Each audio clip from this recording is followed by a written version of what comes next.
सनकादिक ऋषि नारद और भक्ति के पुत्रों को अब हम श्रीमद् भागवत कथा पुराण का महत्वपूर्ण नियम व पूजन की विधि बताते हैं। श्रीमद् भागवत कथा पुराण की साप्ताहिक श्रवण विधि। तो दोस्तों आइए जानते हैं। श्री सनकादिक ऋषि कहते हैं, नारद जी अब हम आपको श्रीमद् भागवत कथा पुराण की सप्ताह श्रवण विधि बताते हैं।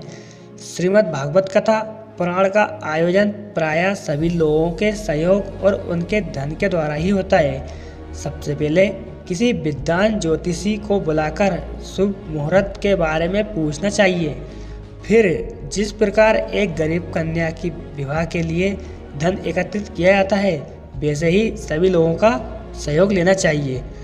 श्रीमद् भागवत कथा का मुहूर्त। श्रीमद् भागवत कथा पुराण का आयोजन भाद्रपद, अश्विन, कार्तिक, मार्गशीर्ष, आषाढ़ और श्रवण के महीने श्रेष्ठ होते हैं। इन महीनों में कथा सुनने से मोक्ष की प्राप्ति आसान हो जाती है। श्रीमद् भागवत कथा पुराण में सबका सहयोग। इस आयोजन में ऐसे लोगों को शामिल करना चाहिए जो इस आयोजन के लिए अति उत्साही हो। फिर उन्हीं लोगों की सहायता से जितने लोगों को सूचित कर सकते हैं ज़्यादा से ज़्यादा करें और उन्हें सपरिवार कथा स्थल पर पधारने के लिए अनुरोध करें। इसमें चारों वर्ण, ब्राह्मण, क्षत्रिय, वैश्य और शूद्र के साथ साथ स्त्रियों को भी बुलाएं और उनके बैठने की उचित व्यवस्था भी करें। उन वैष्णव, हरि कीर्तन के प्रेम और साधु संतों को विशेष तौर पर बुलाएं जो इसके लिए ललायित रहते हैं। उनके पास श्रीमद् भागवत कथा पुराण का यह निमंत्रण पत्र अवश्य भेजें, जो इस प्रकार लिखा हो, हे महाअनुभवों, हमारे यहाँ 7 दिन तक सत्पुरुषों का बड़ा दुर्लभ समागम होगा और अपूर्व रसमयी श्रीमद् भागवत कथा होगी। आप लोग इसे श्रीमद् भागवत रस के रसिक हैं, अतः श्रीमद् भागवत कथा को रसामृत पान करने के लिए प्रेम पूर्वक शीघ्र पधारने की कृपा करें। यदि आपको अवकाश न हो तब भी आपको समय निकालना चाहिए, क्योंकि यहाँ का तो एक क्षण भी बड़ा दुर्लभ है।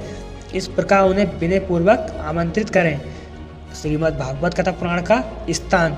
दोस्तों, श्रीमद् भागवत कथा पुराण का श्रवण अगर किसी तीर्थ स्थान, वन में तथा अपने घर जहाँ लंबा चौड़ा मैदान हो पर अत्यंत शुभ माना गया है।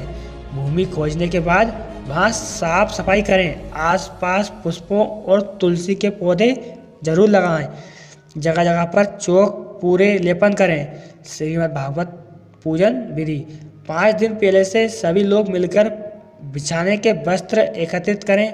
मुख्य द्वार पर केले के खंभों का ऊंचा मंडप अवश्य बनाएं। फिर सब और फल, फूल और आम पत्तों की माला, झंडियों से उस क्षेत्र को सजाएं, ठीक उसी तरह से जैसे पुत्री के विवाह में सजाते हैं, क्योंकि यहाँ श्रीमद् भगवान के साथ साथ देवता भी पधारते हैं। उस मंडप में 7 विशाल लोकों की कल्पना करें या 7 लोक में बांटें। फिर उनमें से एक लोक में ब्राह्मण, साधु, संत, दूसरे लोक में अन्य दूरस्थ गांव के लोग और तीसरे लोक में स्वयं के गांव के लोग, चौथे लोक में अपने घर परिवार रिश्तेदार के लोग, 5वें लोक में स्त्रियां, छठे लोक में बच्चों को बैठाएं और एक लोक को श्री भगवान और देवताओं के लिए आसान खाली छोड़ें। श्रीमद् भागवत कथा के नियम। आगे की ओर प्रथम लोक जहाँ साधु संतों के बैठने की व्यवस्था होती है, उसके आगे एक दिव्य सिंहासन का प्रबंध करें। यदि वक्ता का मुख उत्तर की तरफ हो तो मुख्य यजमान जो परीक्षित रूप बनता है उसे पूर्व की तरफ मुख करके बैठना चाहिए।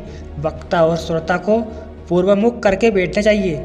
जो वेद शास्त्र की स्पष्ट व्याख्या करने में समर्थ हो तथा कठिन बातों को सरल दृष्टांत के द्वारा समझा सके, विवेकशील और निष्प्रह हो, ऐसे विरक्त विष्णु भक्त वैष्णव ब्राह्मण को ही वक्ता बनना चाहिए या वक्ता बनाना चाहिए।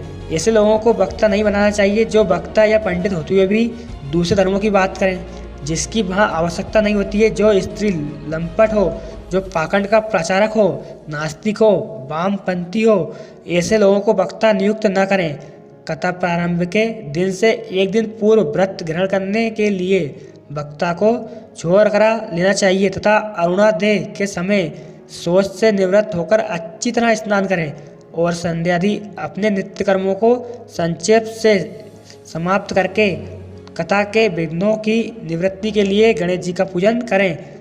तदंतर पितृगण का तर्पण करके पूर्व पापों की शुद्धि के लिए प्रायश्चित करें और एक मंडल बनाकर उसमें श्री हरि को स्थापित करें।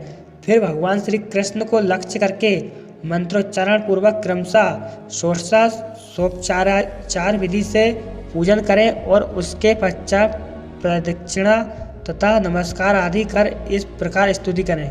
हे करुणा निधान, मैं संसार सागर में डूबा हुआ और बड़ा दीन हूँ। मुझे मोहरूपी गृह ने मुझे पकड़ रखा है। आप इस संसार सागर से मेरा उद्धार कीजिए। इसके पश्चात धूप दीप आदि सामग्रियों से श्रीमद् भागवत की भी बड़े उत्साह और विधि पूर्वक और विधि विधान से पूजा करें। फिर पुस्तक के आगे नारियल रखकर नमस्कार करें और प्रसन्न चित्त से इस प्रकार स्तुति करें। श्रीमद् भागवत के रूप में आप साक्षात श्री कृष्ण चंद्र ही विराजमान हैं। नाथ, मैंने भवसागर से छुटकारा पाने के लिए आपको शरण ली है। मेरा यह मनोरथ आप बिना किसी विघ्न बाधा के साढ़ोपार पूरा करें। हे केशव, मैं आपका दास हूँ। इस प्रकार भगवान श्री कृष्ण की भक्ति करें। इस प्रकार दीन वचन कहकर फिर वक्ता का पूजन करें, उसे सुंदर वस्त्रों से विभूषित करें और फिर पूजा के पश्चात उसकी इस प्रकार स्तुति करें। सुख स्वरूप भगवान, आप समझाने की कला में कुशल और सब शास्त्रों में विद्वान और पारंगत हैं। कृपया इस कथा को प्रकाशित करके मेरा अज्ञान दूर करें। फिर अपने कल्याण के लिए प्रसन्नतापूर्वक उसके सामने नियम ग्रहण करें और 7 दिनों तक यथाशक्ति उसका पालन करें। कथा में विघ्न न हो इसके लिए 5 ब्राह्मणों को और वरण करें। वे 12 मंत्र द्वारा भगवान के नामों का जप करें। फिर ब्राह्मण अन्य विष्णु भक्त एवं कीर्तन करने वालों को नमस्कार करके उनकी पूजा करें और उनकी आज्ञा पाकर स्वयं भी आसन ग्रहण करें। बुद्धिमान वक्ता को चाहिए कि सूर्योदय से कथा शुरू करके 3:30 पहर तक मध्यम स्वर से अच्छी तरह कथा वाचें। दोपहर के समय 2 घड़ी तक कथा बंद रखें। उस समय कथा के प्रसंग के अनुसार साधु संतों और वैष्णवों को भगवान के गुणों का कीर्तन करना चाहिए। फालतू की बातें नहीं करना चाहिए। शस्त्रार्थ कर सकते हैं। कथा के समय मलमूत्र के वेग को काबू में रखने के लिए अल्पाहार सुखकारी होता है, इसलिए श्रोता केवल एक ही समय हल्का भोजन करे। यदि शक्ति हो तो 7 दिन निराहार या उपवास रहकर कथा सुने अथवा केवल घी या दूध पीकर सुखपूर्वक श्रवण करें अथवा फलहार या एक समय ही भोजन करें। यदि उपवास से श्रवण में बाधा पहुँचती हो तो वहाँ किसी काम का नहीं। सनकादिक ऋषि कहते हैं, नारद जी, नियम से सप्ताह कथा सुनने वाले पुरुषों के नियम भी सुनिए। विष्णु भक्त की दीक्षा से रहित पुरुष कथा श्रवण का अधिकारी नहीं है। जो पुरुष नियम से कथा सुने उसे ब्रह्मचर्य रहना, भूमि पर सोना और नित्य प्रति कथा समाप्त होने पर पत्तल में भोजन करना चाहिए। दाल, मधु, तेल, गरिष्ठ अन्न, भाव दूषित पदार्थ और बासी अन्न, इनका उसे सर्वदा ही त्याग करना चाहिए। काम, क्रोध, मद, मान, मत्सर, लोभ, दंभ, मोह और द्वेष को तो अपने पास भी नहीं भटकने देना चाहिए। वह पुरुष वेद, वैष्णव, ब्राह्मण, गुरु, गोसेवक तथा स्त्री, राजा और अन्य महापुरुषों की निंदा से बचना चाहिए। नियम से कथा सुनने वाले व्यक्ति को रजवला स्त्री, मलेच्छ, पतित, गायत्रीहीन, द्विज, नीच, वामपंथी, नास्तिक से बात नहीं करना चाहिए। हमेशा सत्य, सोच, दया, मौन, सरलता, विनय और उदारता का बर्ताव करना चाहिए। धनहीन, क्षयरोगी, किसी अन्य रोग से पीड़ित, भाग्यहीन, पापी, पुत्रहीन और मुमुक्षु भी यह कथा श्रवण करें। जिस स्त्री का रजोदर्शन रुक गया हो, जिसके एक ही संतान होकर रह गई हो, जो बांझ हो, जिसकी संतान होकर मर जाती हो अथवा जिसका गर्भ गिर जाता हो, वह यत्नपूर्वक इस कथा को सुने। ये सब यदि विधिपूर्वक कथा सुने तो इन्हें अक्षय फल की प्राप्ति हो सकती है। यह अत्युत्तम दिव्य कथा करोड़ों योगों का फल देने वाली है। दिव्य कथा, इसका श्रवण करने से करोड़ों योगों का फल मिल जाता है। इस प्रकार इस व्रत की विधियों का पालन करके फिर उद्यापन करें। जिन्हें इसके विशेष फल की इच्छा हो वे जन्माष्टमी के व्रत के समान हो इस कथा का उद्यापन करें, किंतु जो भगवान के अकिंचन भक्त हैं उनके लिए उद्यापन का कोई आग्रह नहीं है। वे श्रवण से ही पवित्र हैं, क्योंकि वे तो निष्काम भक्त भगवत हैं। इस प्रकार जब सप्ताह यज्ञ समाप्त हो जाए तब श्रोताओं को अत्यंत भक्तिपूर्वक पुस्तक और वक्ता की पूजा करनी चाहिए। फिर वक्ता श्रोताओं को प्रसाद, तुलसी और प्रसादी माला दें तथा सब लोग मृदंग और झांझ की मनोहर ध्वनि से सुंदर कीर्तन करें, जय जयकार, नमस्कार और सहु ध्वनिका का घोष कराएं तथा कथा पश्चात ब्राह्मण और याचकों को धन और अन्न दें। श्रोता विरक्त हो तो कर्म की शांति के लिए दूसरे दिन गीता पाठ करे, गृहस्थ हो तो हवन करे। उस हवन में दशम स्कंद का एक एक श्लोक पढ़कर विधि पूर्वक खीर, मधु, घृत, तिल और अन्य आदि सामग्रियों से आहुति दे, या फिर एकाग्र चित्त से गायत्री महामंत्र का जाप करें, क्योंकि गायत्री महामंत्र भी श्रीमद् भागवत कथा का ही रूप है। फिर 12 ब्राह्मणों को खीर और मधु आदि उत्तम उत्तम पदार्थ खिलाएं तथा व्रत की पूर्ति के लिए गोदान और सुवर्ण का दान करें। सामर्थ्य हो तो 3 तोले सोने का एक सिंहासन बनवाएं, उस पर सुंदर अक्षरों में लिखी हुई श्रीमद् भागवत की पोथी रखकर उसकी आवाहन आदि विविध उपचारों से पूजा करें, और फिर जितेंद्रिय आचार्य को उसका वस्त्र, आभूषण एवं गंध आदि से पूछकर दक्षिणा के सहित समर्पण कर दें। सनकादिक ऋषि कहते हैं, नारद जी, इस प्रकार तुम्हें यह सप्ताह श्रवण को विधि महात्म्य हमने पूरी सुना दी।